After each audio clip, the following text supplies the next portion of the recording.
Good morning. Welcome to the program agenda. I'm your host, Cito Beltran. On this Thursday of March or 3/23/2023, we welcome you to today's program, to the episode, and we do hope you are all doing well, you are healthy, happy, and secure. Maraming salamat po for being subscribers of Cignal TV, for being viewers of One News, and of course for watching Agenda here on Channel 8 or on Channel 250. Depende na lang kung ano ang mas trip nyo. High definition TV ba? Then go to Channel 250. And for today, we are going to have a very interesting guest. Someone they say ay maraming anting-anting or carries a lot of amulet aside from a bulletproof vest, but no one will ever dispute that he has a charmed life, that he is a political legend, a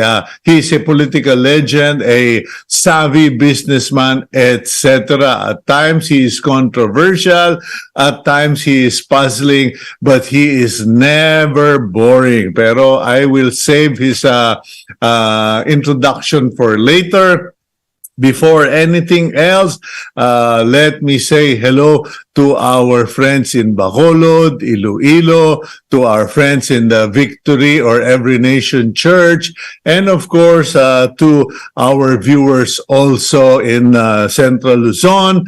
And let's go to our daily starter. Para sa inyo, actually, I just learned that today is International Water Awareness or World Water Day.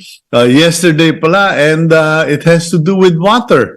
It is from an African proverb that goes, once you carry your own water, you will learn the value of every drop. Kayo ba ay nakapag-igib na? Nasubukan nyo na bang mag-igib ng tubig? Have you actually gone to a deep well? Have you gone to a pump or to a spring to get your own jug of water?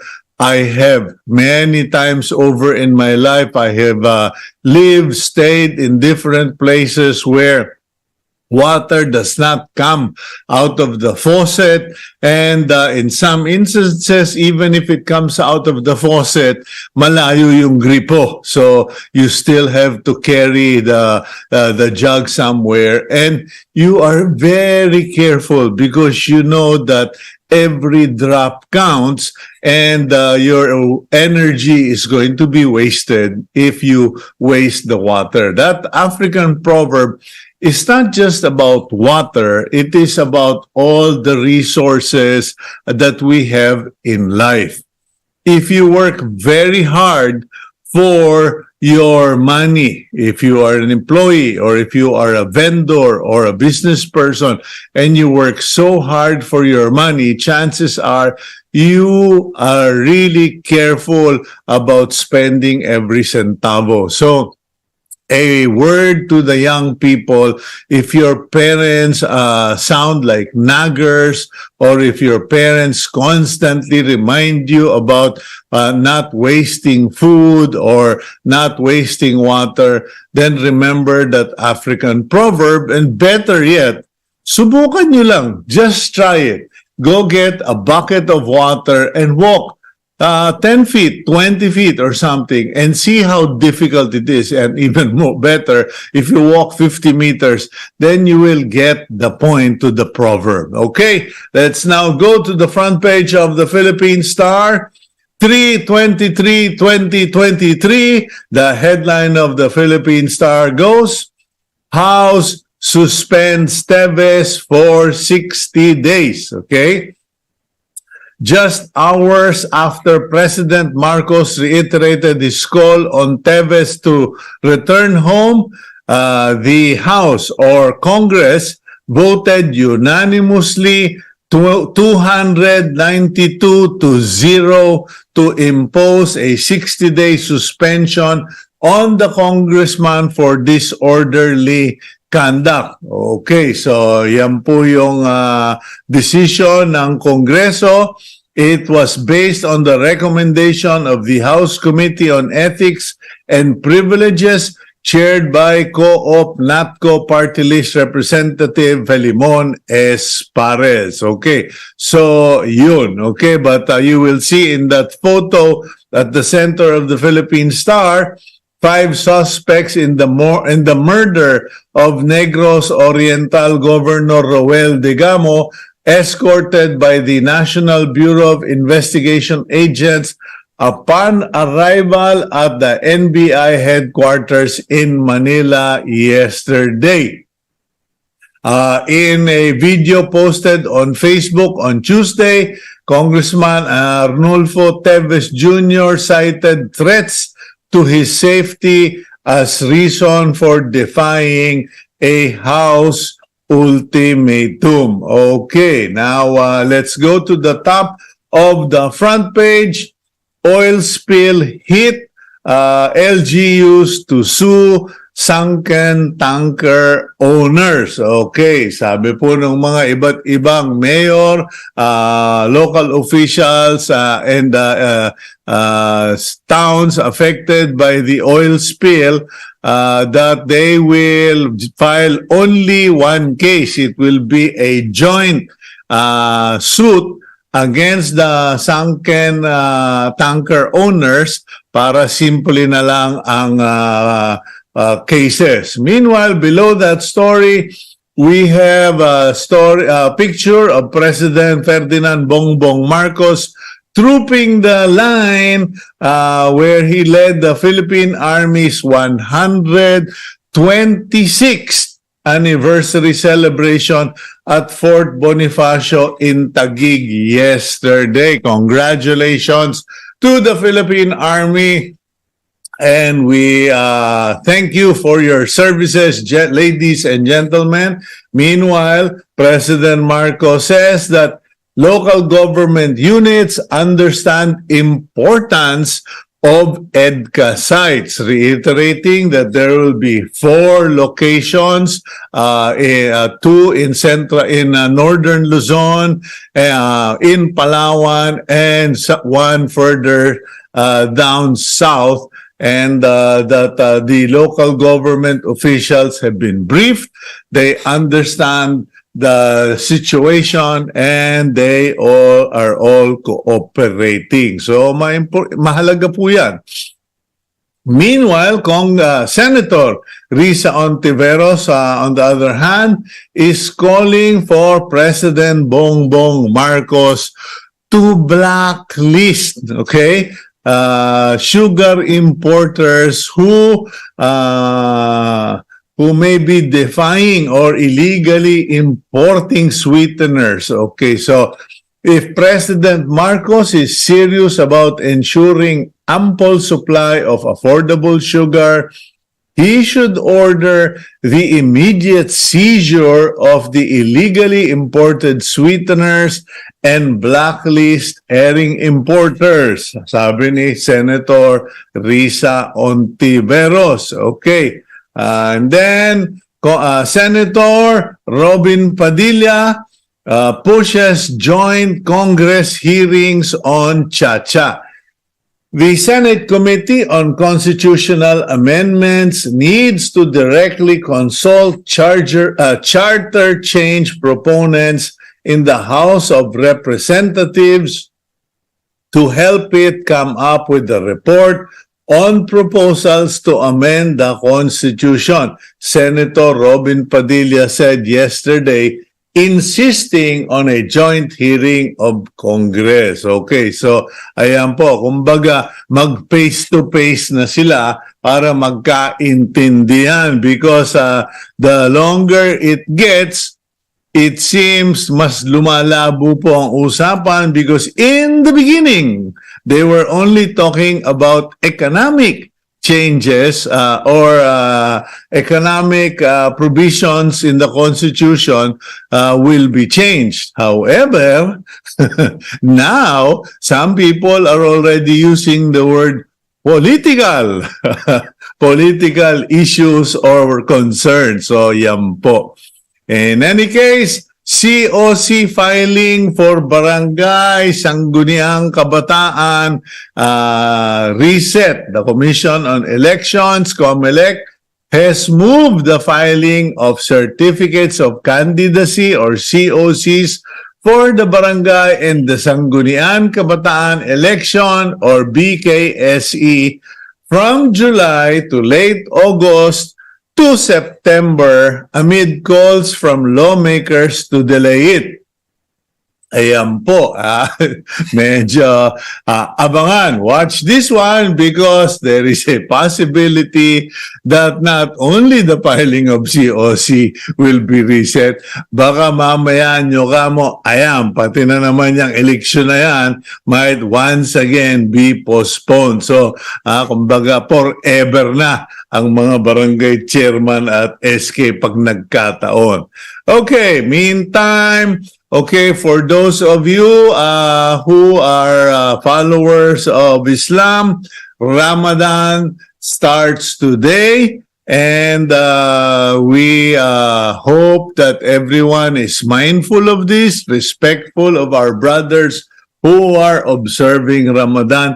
Huwag po tayong nagbibiro because this is a very holy matter even for Christians who also observe fast on other occasions. Okay, now only 29% of SIM cards registered so far. Yan ay sinasabi natin eh.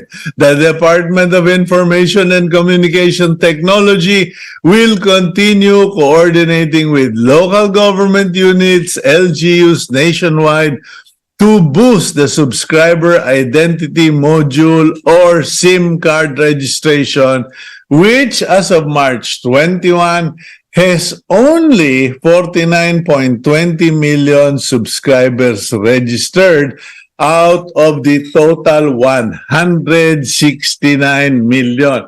Ayan na sinasabi. People kept saying, oh, it will happen in a matter of months. Ayan.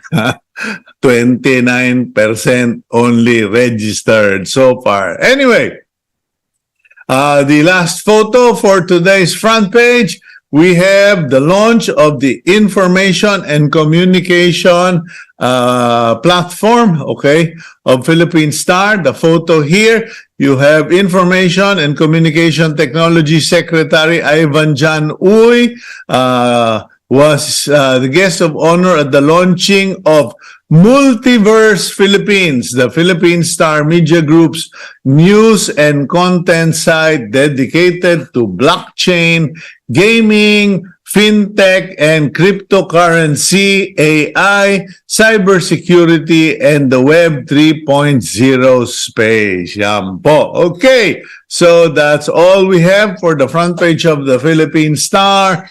And please get a copy of the Star because especially today, there are a lot of very interesting news items like a former U.S. diplomat who was sentenced to 15 years for sexual abuse of Philippine minors, etc. At meron pang yung mga two foreigners held at NAIA for smuggling drug and cash, etc., etc. And the LTO placing a price cap for driving courses yun, to address the complaints na napakamahal daw ng driving. All of that in the Philippine Star. We'll go for a quick break. We'll be right back after this reminder.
Okay, welcome back to the program agenda. And like I mentioned, we have a special guest today who has lived a very charmed life.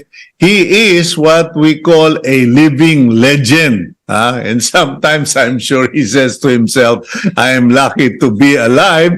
And some people always say, napakaswerte naman niya. But let's roll out the formal introduction and we will talk to him further after this intro. Gab, roll out the Betamax. Luis Chavit Singson is a prominent politician and businessman with a career that spans for over 50 years. Singson previously served as the mayor of Narvacan, the governor of Ilocos Sur, and the representative of Ilocos Sur's 1st District. He also dabbled in various business interests like mining, public transport, and online entertainment, among others. Okay, good morning, Manong Chavit. Welcome again to the program. Although, well, first time mo sa agenda, but you have always been gracious to accommodate my invitation. So thank you for joining us. How are you? Good. Maraming salamat din, Cito. Long time. So, thank you for inviting me to your program. Oh, hindi kita masyadong masabayan kasi wala akong jet eh. Ikaw palipad-lipad kung saan-saan. Anyway, Manong Chavit, kamusta na ba? What have you been up to? Because last na nakapunta ako sa Ilocos, nagstay ako doon sa parang safari ninyo dyan sa Vigan. And ang balita ko ay tumakbo kang mayor in another town, nag-relocate ka. But since then, wala na ako masyadong update until the other day. Meron kang inisyong statement na yung pera ninyo, ubusin nyo na dahil hindi ninyo madadala sa hukay. Sabi ko, parang nag-iba na itong si Manong Chavit. Madalas yung sabihin yan eh. Hindi sa'yo yung pera hanggat hindi mo ginagastos. Pag nangyari sa'yo, wala na. So, enjoy life while you can. Okay. Now, okay. So, enjoy life while you can. Mukhang yan na nga ang direksyon ng mga maraming contemporaries mo. But right now, ano ba ang pinagkakaabalahan mo? Because there are so many things about you na most people haven't caught up on. Well, sa negosyo pa rin, hindi ko naman pwede pabayaan. Lahat ng company ko may CEO, but meron akong overall CEO who reports to me from time to time, almost every day. Siya lang nagkipag-meeting sa lahat ng mga companies. So, brief na ako from time to time. Tapos kung may problema, doon ako papasok. Okay, now, in the past, ang nakikita ko sa iyo, you got into farming, you had ano ba ang tawag mo dyan? Yung parang zoo dyan sa Vigan, and then yung bus line yata, you had a bus company. And I remember many years ago in an interview, sabi mo sa akin na your foundation for your income was the power plant dyan sa Ilocos or dyan sa Vigan. Ano ba yung naging direksyon ng buhay mo in terms of investment? Paano ka nagde-decide where to put your money? Well, like for example, nung araw, I started as a tobacco trader. Nagsa-trade lang ako ng tobacco. At that time, booming ang negosyo niyan dahil kaumpisa lang. Kami lang nagtatanim ng Virginia tobacco in the north, 4 provinces. Ilocos Sur, Ilocos Norte, Abra, and La Union. So doon ako nag-concentrate nung bata pa ako hanggang nabili ko nga yung electric plant sa Vigan. Doon ako nag-umpisa, nagtayo lahat ng mga negosyo. So like for example, binabalikan ko na lang ng mga iba. Noon, trader lang ako sa tobacco. Ngayon, nagtayo na ako ng cigarette factory para magkaroon lang ng competition yung buyers ng tobacco dahil noong araw, namatay lahat yung mga karamihan mga manufacturers. Ang natira lang, Losyutan, lumalaban lang noong araw, Philip Morris. Ngayon, nagsama na. So, parang monopoly na. So, yun ang one reason nagtayo rin ako para walang may bumili ang mga produkto namin. So, from trader, naging manufacturer.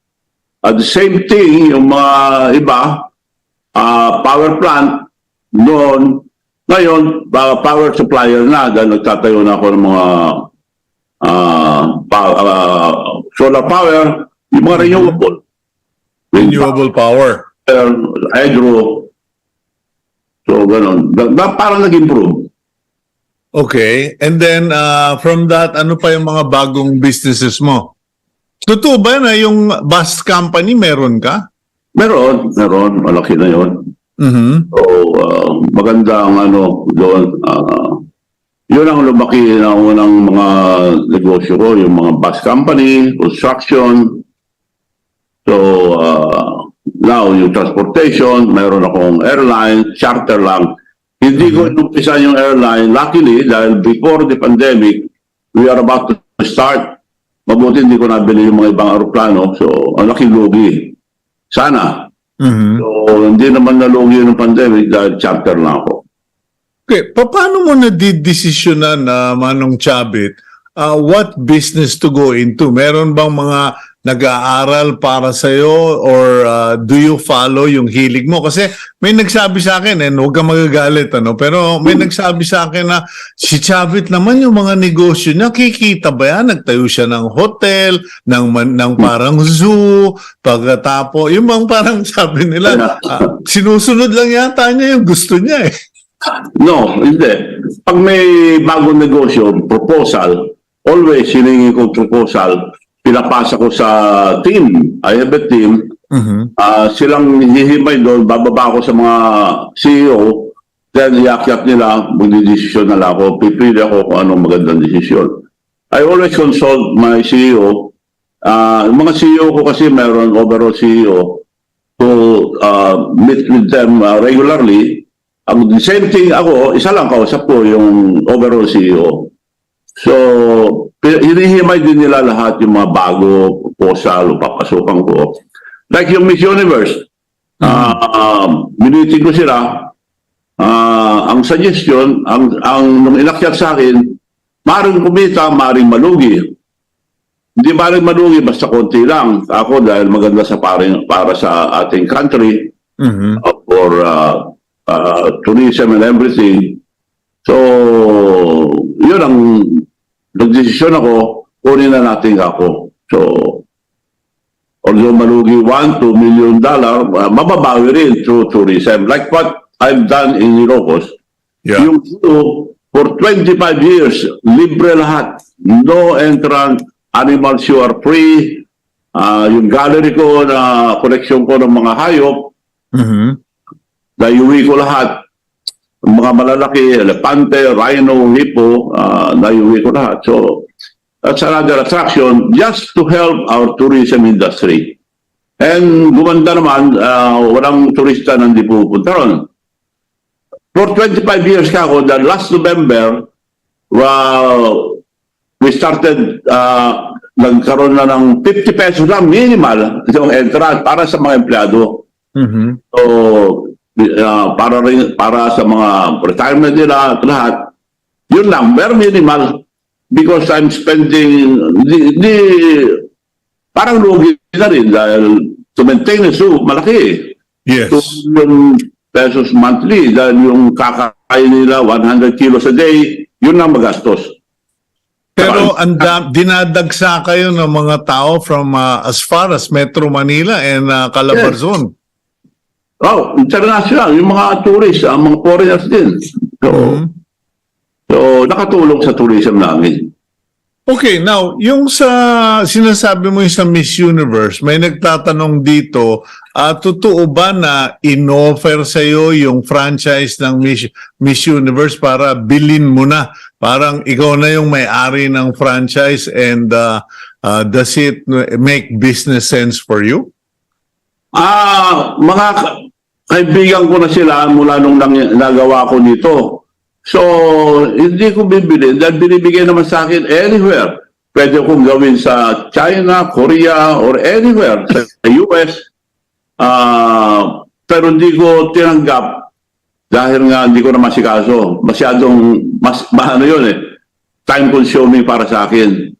So, to cut the story short, nabili na ng ang Thailander from Thailand at inibita rin kami doon para siguro tumulong sa kanya dahil hindi yata pa marunong magpatakbo. So, sila ngayon ng Pero noong Miss Universe, binibigay sa akin anytime, anywhere. Dahil mahirap kunin ang Miss Universe before ko nagawa. They require a $1 million unrefundable. Kung hindi kayo nakendid dyan, piskado yung $1 million. And you have to deposit. Noong una, parang nakakalaman na rin tasado ko, nag-deposit ako $1 million. Then, another $5 million. 6 million para lang sa kanila. 6 million naman, another 6 million, gagastusin mo sa Pilipinas. So, no problem ka ako, gagastusin ko naman yan. Hindi naman ako kilala. Worried sila, baka hindi ko gastusin. So, you have to deposit another 12 million. So, at 6 million. The total of 12 million ang dineposit ko para makuha yun. Okay, now, naging popular ka ba or mas maraming nainggit sa'yo at naasar sa'yo dahil sikat ka na, chick boy ka pa, sabi nga nila. Meron naman, marami naman natuwa o may nainggit, pero it's good for our country. Nakilala dahil for the first time, nilabas ko lahat ng candidates all over the country. Sa mga beauty contest, kasi sa US, hotel lang sila. Dahil natatakot sila kung may mangyari, international issue. So, I took the risk dahil sa nakiusap ako kay Presidente, President Duterte, to double the security. Although walang threat ka ako, pero double natin, baka may mangyari. Dahil siyempre may threat din tayo. Yung mga politics or mga siraulo or mga rebelde. So, wala naman in short, talagang very successful. For the first time, sabi nga nila, the most successful Miss Universe dito sa atin. Okay, after now, bibigay na sa akin, maski saan, wala nang down payment, wala na. ba't ayaw mo? Trabaho eh. Okay. Pag sinabi mong matrabaho, Manong Chavit, what is involved? Kasi maraming tao, feeling lang nila, ay hindi, pera lang yan. Tapos kukuha ka ng staff mo, parang ganon. So, hindi naintindihan ng tao yung sacrifice mo at yung ginawa mong trabaho. Oo. Nakakapagod din dahil personally, you have to attend every meeting. Sorry. Go ahead.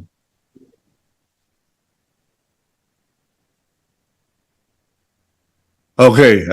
Yan ang problema natin yung mga gadget na ganyan eh. Okay, anyway, Manong Chavit, we'll just go for a quick break. Pagkatapos pagbalik natin, medyo tanong ko sa iyo yung the difference, yung politics and business. Yes. Ano yung mas mahal mo? Ano yung tinatahak mong direksyon ngayon? We'll be right back here on Agenda.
Okay, welcome back to the program agenda. I'm your host, Cito Beltran, and joining us this morning is former councilor, former mayor, governor, congressman, senador na lang ang kulang at magpresidente, Luis Chavit Singson. Manong Chavit, welcome back.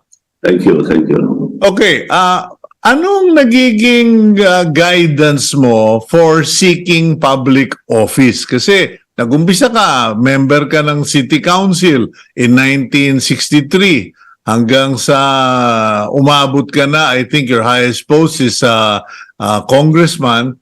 How do you decide when and what position to run for? Well, parang ano lang, when like for example, yung governor, hindi ko naman naging ambisyon, parang nakataon lang na at that time, magulong-magulo ang probinsya namin. Wala silang mapagpilihan na yata because I met all the opposition at that time. Ako kayo ang tumakbo, susuportan ako, pera, tao, lahat. Wala akong alam masyado yan sa politics ako, especially pag governor. So, pagbalik nila, wala silang may ibang dahil takot lahat. So, parang napilitan na lang. Maski na ako pinili, ayaw ko rin.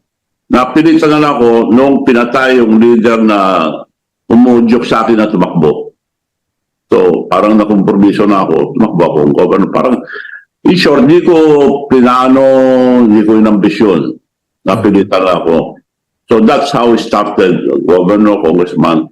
And nagpunta na ako sa Congress just to make one law, yung excise tax. Part of the law of the land, Republic Act 7171. Yun na nagbigay ng pondo of the whole North. Kaya kumita kami lahat doon ng mga LGUs, nagkaroon ng pondo, sabay-sabay development. Mm-hmm. So 15% of all the excise taxes of cigarettes will go back to the Virginia, to the tobacco producing provinces. Tinamaan kami lahat doon. So, tuwing tinatas nila ang taxes, dumadami ang pundo namin, lahat. Mm-hmm. So, but 9 times na tinaas kasi batas yan. Yeah. So, dumadami na dumadami. That's why ako, dapat wag nang itaas dahil baka di na makayanan ng mga manufacturers. Magsisira ang industry kung masyadong marami ng taxes. Mm-hmm. Ang tax na sigarilyo 70% yata. Tapos tataas mo ba? Wala na magnegosyo. At saka kung bumababa na rin yung naninigarilyo, maraming tumitigil na. Now, hindi ka ba nag-aalala about the future of tobacco, for instance, and what are your thoughts na dapat gawin dyan sa Ilocos in case that happens? Naisip ko yan years back when they started campaigning for no smoking. Kako, this is the sundown industry now. We have to look for other industries. Dahil grabe ang campaign. But to my surprise, nag-i-increase ang demand. Up to now. Kaya hindi bumababa. Nag-i-increase ang demand. Pero aabot ba sa punto, Manong Chavit, na magkakaroon kayo ng alternative industries? Kasi napansin ko, like you are one of the leaders for tourism. At dahil nga sa pamumuno mo dyan sa vegan, for instance, or sa Ilocos Sur, dumami ang tourism destination at dumami ang tourists. Yes. Ang problema ngayon, marami ng tourists, kulang kami sa accommodation. So, ini-encourage ko ulit yung mga negosyante, ako nang tutulong, ipipinance ko, magtayo kayo ng hotel, maski malit ng hotel lang. Dahil nagpa-convention ako sa Consular League noon, walang nagkasya. Pupunta pa kami sa may ibang probinsya, to accommodate yung mga members na nag-attend. So, parang ang tourism kasi parang kalaya sa kabayo eh. Kailangan yung kabayo muna bago yung karitela. So, before marketing your province, you have to have a lot of accommodation. Okay. Wala rin mangyayari. Okay, now would Chavit Singson be as influential outside if he's not a politician? Kasi may mga nagsasabi pag nawala sa politiko si Manong Chavit, wala na siyang lakas diyan. Hindi naman, continuous naman ang dialogue ko sa lahat ng mga local officials, including other provinces, dahil ako pa rin ang emeritus president ng Mayor's League. Although nagpalit na kami recently ang leadership ng Mayor's League, nag-approve sila ng resolution na emeritus president pa rin ako para tumulong sa kanila and tumutulong naman ako sa kanila lahat. Through, like for example, yung mga binibigay kong APM machine, libre yon. Pag nilagyan ko ng APM machine, corrected lahat ang bangko because,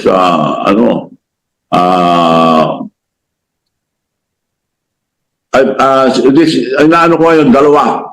Isa sa munisipyo nyo, isa sa palengke ako. Pag naglagay ako, corrected na lahat ang bangko.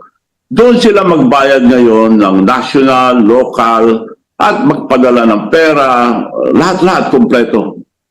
Malaking tulong din yun sa kanila. Then aside from that, mukhang tinutumbok mo talaga yung digitalization at saka connectivity kasi ang pagkakasulat dito sa research namin yung LCS or Louis Chavit Singson Construction, you are recognized as an independent common tower builder and you have over 100 common towers in various stages of completion. Ito yung mga cell sites. yes. Marami kami gagawin dyan dahil nga sa Pilipinas, we need 70 to 100,000 towers. And we have, para gumanda ang signal, we have only, nung nag-start kami dyan, 15 or 16,000. Hati pa, global part. Kaya ang ginagawa namin, ngayon, common towers. Meaning, any telco can use it. Globe Smart or any bagong telco company can use it. Kaya common tower. So lahat, puro common towers na. Okay. Only in the north, so all over the country, kaya marami akong kapartner dyan because we have to build a lot. Meron kapartner sa Thailand, sa China, Japan, Korea, sa supplier ko ng mga materials. Okay. Now, matanong ko, Manong Chavit, bakit hindi ka tumakbo for higher office like senator or vice president? Kasi there was a time na napaka-influential mo and ang basa sa'yo, lalo na during Miss Universe, sabi, nako, sa dami ng pera ni Chavit Singson, dapat tumakbo na siya ng senador or vice president or president. Well, tumakbo ko noon, hindi ko natuloy dahil na-aksidente ako sa helicopter, bumagsak ako. Nagkaroon ako ng aksidente, buti ako nahulog sa bangin So, nag-roll yung helicopter na 3 times. Luckily, buhay pa. So, and hindi naman kailangan na always, like for example, vice president or president, it's always like other position, hindi na ako tumakbo, it's always better to be a kingmaker than a king. Dahil kung ikaw, babanatan ka lang katap. You know, politics sa atin, batuhan ng putik But if you are on your skin, hindi pwede. Ako, I encourage my constituent na mag-criticize, but I requested a constructive criticism. Ituro niyo sa akin, kung ayaw niyo, okay lang. Hindi ko, not like other, mag-criticize ka, pinapatay na. So, hindi ka dapat pumasok sa politics kung mahina ang loob mo or madali kang mainis. Kailangan tibayan mo rin ang ano mo. Lahat. Okay. Mo lahat. Manong, from the first time I met you, I was 16 years old. Buhay pa yung kapatid mo si Manong Titong. Yes. Nasa hospital tayo nagtagpo nung binato ka ng granada sa isang piyesta. Yes. If I'm not mistaken, 11 or 17 people died in that grenade attack in 1971. 71 ba o 70? 72. 72 na ba yun? Kaupo ko lang na governor noon. That was the last attempt on my life. Actual. Aside from mga attempt. Okay. Tapos, you almost died in a helicopter crash.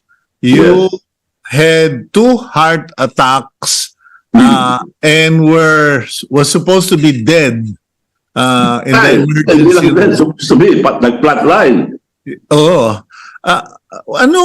What have you learned from all of this? Kasi parang in one sense sasabihin ng tao, para kang si Ramon Revilla. Di ba? Na ang dami mong anting-anting. I know you've survived so many times. What have you learned from all of that? Well, parang yung na-realize ko na hindi, you must be ready all the time because you cannot tell the future. And anytime, I believe in destiny. So, lahat tayo mayroon ng oras. Kung di mo oras, maski like for example, inambos ako 6 times sa baril, last yung granada. So, hindi pa siguro oras yun. Flat, nung heart attack ako, pero luckily, ang puso ko maganda, yung mga bara lang, mga ugat, nagbara. So, bypass, after that, pero nagbabara rin. Like recently, I was hunting in Pampanga, tinawagan akong doktor ko, kasi nakamonitor sila doon sa akin. May monitor na nilagay sa akin. Na-observe namin may mga abnormalities ka, so i-check ka namin. Hindi, uwi ako sa bigang bukas. Pero huwag kang magpagod dahil baka ang suspetsya namin may bara na naman. That was only last month.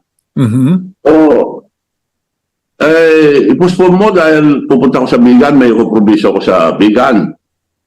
Kasama ko nga sila, supposed to be sila small laude. So, okay, now yung isang doktor ko tumawag, wag mo na sana i-postpone dahil mag-ingat ka, baka kung totoo yung observation namin, yung abnormalities na nakita namin sa monitor, baka ma-heart-attack ka. Naghahanti ako I have to walk 1 kilometer sa putik, pabalik. So, pagbalik ko, dahan-dahan na lang, walang lakad. Check-in kagad ako sa hospital. Then, the following day, check namin, that suspect namin, sabi. Pero kung may makita kami, angioplastic agad, diretso na. Pero ba yun ako? Sige. So, may nakita 2 bara na naman. So, angioplastic agad, andali lang. After one day, another day, umuwi na ako.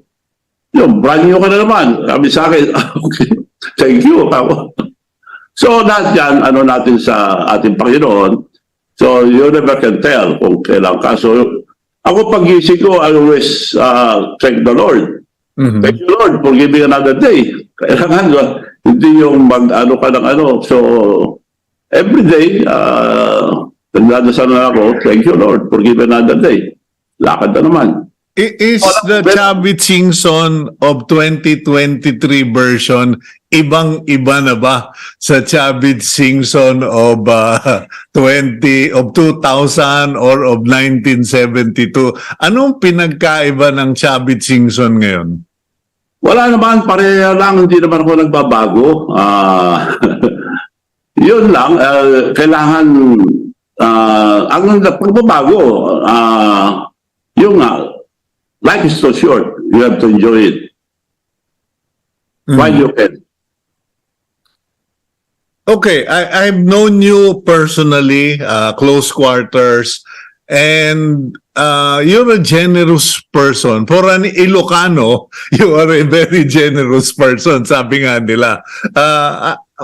ano ang philosophy mo about wealth? Kasi nabigla ako nung sinabi mo dun sa post na or dun sa interview, ay nako, ako gagastusin ko lahat ng pera ko, wala akong ititira. Parang hindi ko maintindihan. Ano ba ito? Magmamaramot na ba si Manong Chavit or is he being philosophical?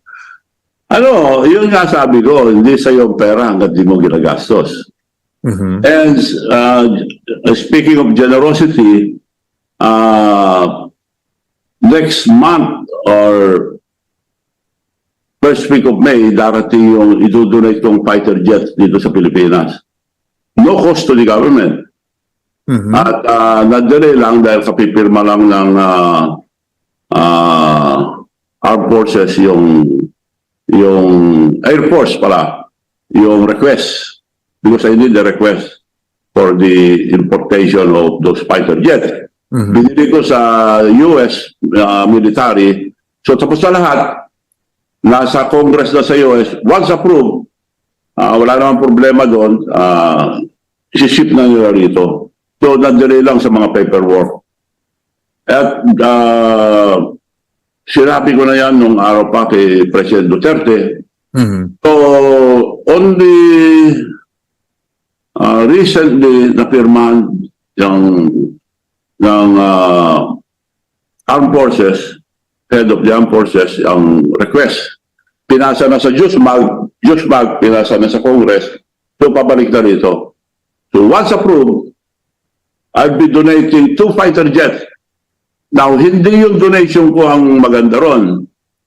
I-donate ko, why? Because I'll be putting up ang MRO na wala tayo. MRO meaning Maintenance, Repair, and Operation ng mga jets. Wala tayo. Kaya lahat ng jets natin pinadal pa Singapore. Now, why we dapat sa Korea, because I'm partner with the government of Korea as the mga aviation industry nila. So ako, kung mag-donate ako, sa Pilipinas na lang lahat dadalhin. So MRO tatayo namin dito.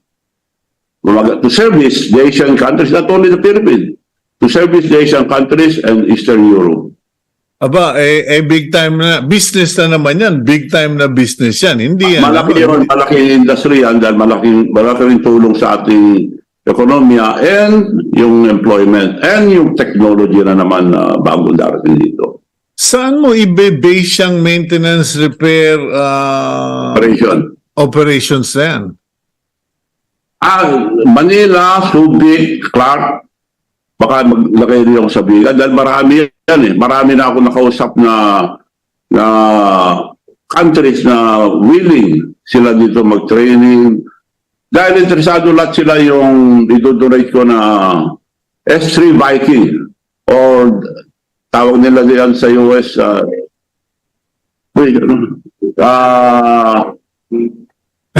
Okay. Hindi ko alam kung bakit. Okay lang. Just go ahead. Sorry. So, yung S3 Vikings kasi, ang tawag dyan anti-submarine. At yung mga jet natin, pwede mag-refuel sa taas. So, mga jet to, they have a special radar or state-of-the-art radar na 2,000 kilometers kita na sa radar nila yung submarine.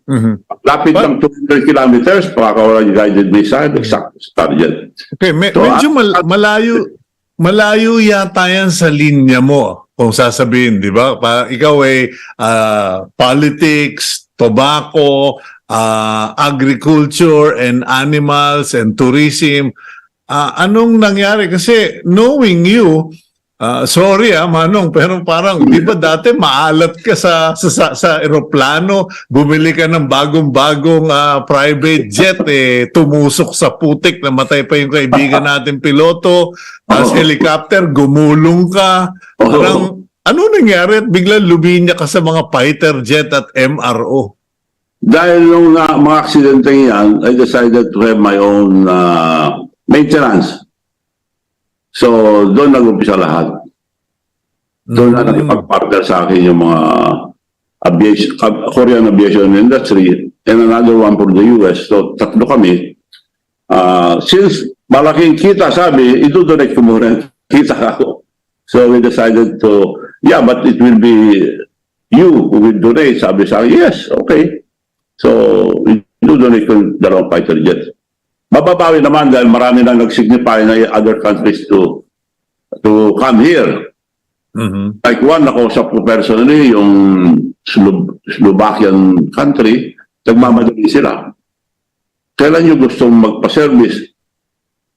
Sabi sa akin, kung if you are asking me, yesterday, sabi, kahapon pa, gusto niya pumunta na. Mhm. So, ganun sila nagmamadali. So, hopefully this year, may tatayo namin yan.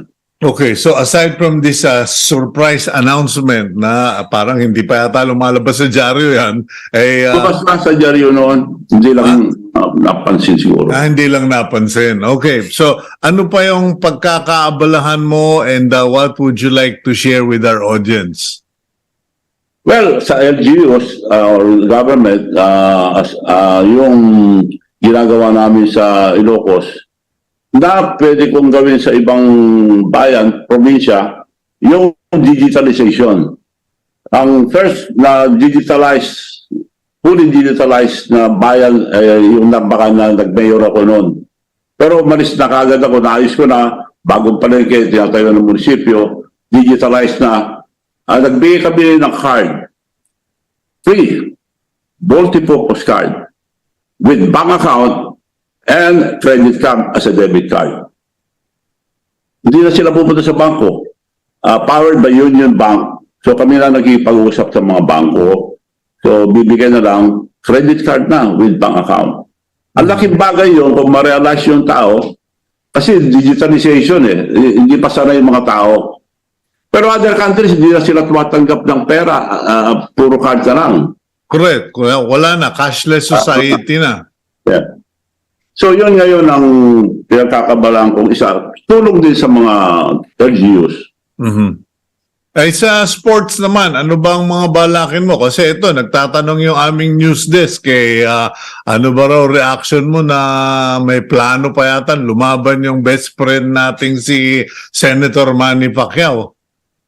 Well, nung bata pa siya, sinabi ko na, at the age of 40, you'll be old as a boxer. Very old as a boxer. And pwede naman lumaban pa si Manny kung kaedad niya. Pwede. Like Mayweather, pwede.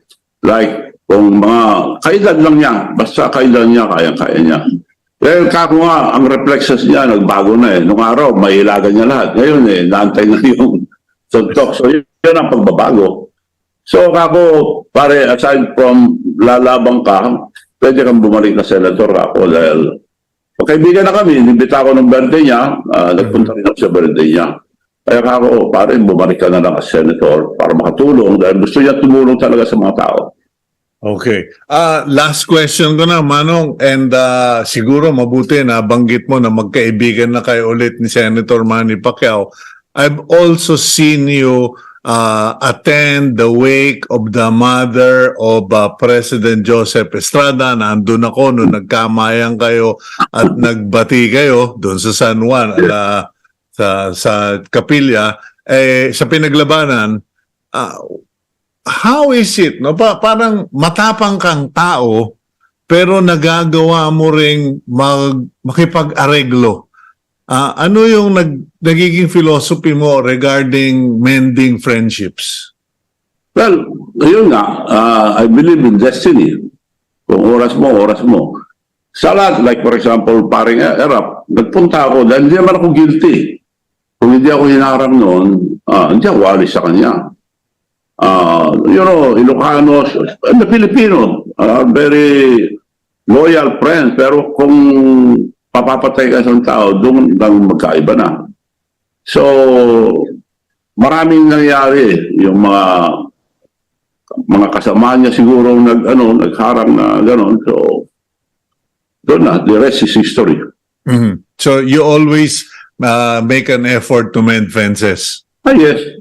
Like nung namatay ang mother ni Paring Erap, padala akong Bulaklak. So, padala si Chavit, dapat siya nandito, sabi sila. Pupunta kagad ako ron. Hindi naman ako guilty ako. So, dire-diretso ako. Nagulat nga sila lahat So, from that time, magkaibigan na ulit kami. Okay. Well, Sa bahay niya. I will leave it at that. Manong Chavit, Singson, thank you for your time today and for the things you shared. I hope that the Lord will continue to protect you, bless you, at gabayan ka in your decisions. Thank you for your time. Thank you. Maraming salamat din, Cito. Pag-imbita sa akin sa programa mo. Okay. That, ladies and gentlemen, is Manong Luis Chavit Singson, legendary Ilocano, legendary politician, and taong maraming anting-anting. Okay, let's go to our final blessing for today, which comes from the book of Romans, chapter 15, verse 13. May the God of hope fill you with all joy and peace as you trust in Him, so that you may overflow with hope by the power of the Holy Spirit. Maraming salamat po to all of you who joined us this morning, and I ask all of you to continue praying, believing, and keeping the faith. Please keep it here on One News.